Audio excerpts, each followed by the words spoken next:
L'idée de la création de l'agence émane du schéma d'aménagement général de la Polynésie, le SAGE. Et l'agence est un outil à la disposition des collectivités, donc du pays et des communes, pour faire de la planification et pour aider au montage des projets.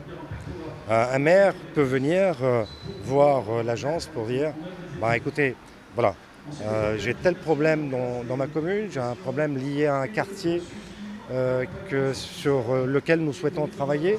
Ça concerne les conditions de vie de la population du quartier, ça concerne les voiries, ça concerne l'assainissement, etc. Il faut planifier tout cela, il faut mettre tout ça sur une partition et ensuite voir comment les financements peuvent se faire. C'est un exemple que je vous donne. Ça peut être le pays qui souhaite que Rangiroa, Manhi, Kokura, Artua soient des destinations demain qui deviennent touristiques. C'est une hypothèse, d'accord ? Comment est-ce qu'on fait, à partir de l'aéroport international, de distribuer sur l'ensemble de ces îles un réseau de transport aérien ou maritime pour permettre aux touristes, mais aussi à la population, une mobilité entre îles. Vous voyez, donc le schéma est très vaste. L'agence fonctionne avec le soutien des communes au niveau des cotisations, du pays en termes de subventions, mais aussi des subventions sur des projets d'action.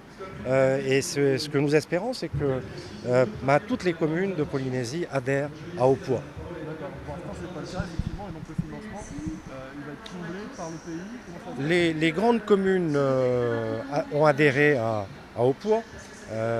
Piret, Papeete, Punavia, Moorea, de même que d'autres communes dans les îles.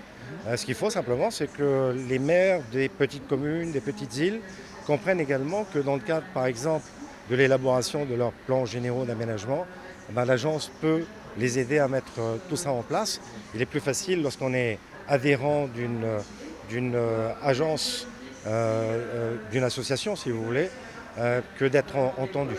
C'est pas juste un think tank, c'est aussi un organisme qui va mettre le pied à l'étrier pour la commune, pour faire ses démarches administratives et faire ses recherches aussi. C'est un organisme de conseil et d'accompagnement, de réflexion, de planification et d'élaboration de stratégies. Je l'ai dit tout à l'heure dans mon intervention, OPOA fait partie d'un réseau national et aussi international, mais surtout national avec la Fédération nationale des agences d'urbanisme. Et là, nous avons des compétences, des expertises absolument extraordinaires sur l'ensemble des sujets, sur le numérique, sur les énergies, la transition énergétique, sur les mobilités en matière de transport. Par exemple, Papeete, comment est-ce que Papeete peut réfléchir à nouveau sur la mobilité intérieure au niveau de sa commune. Ça a été fait dans d'autres communes, villes de France. On peut tirer avantage de l'ensemble de ces expériences et de ces expertises. D'accord. De ce que j'ai entendu ce matin, il y a beaucoup de définitions de cette agence qui me rappelle un autre organisme qui s'appelle la SAGEP.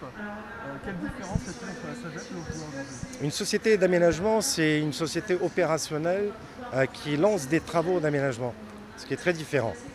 Ici, nous sommes dans la réflexion, la planification, je me répète, l'élaboration de projets, la définition des contours de la vision d'un maire ou d'une commune de l'aménagement de son territoire.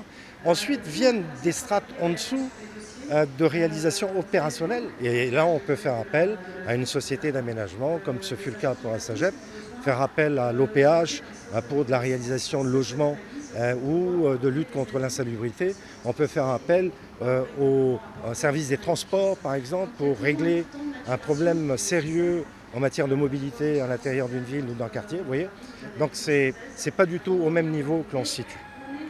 Il y a déjà des premiers projets en fait, qui sont Alors c'est ce que vous allez voir au cours de ce séminaire, c'est qu'on a décliné quelque chose comme déjà une trentaine de projets sérieux et de commandes passées par les communes.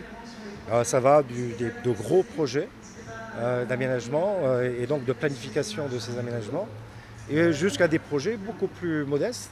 comme quoi, Euh, par exemple, ça peut être par exemple dans une commune le règlement d'une centralité.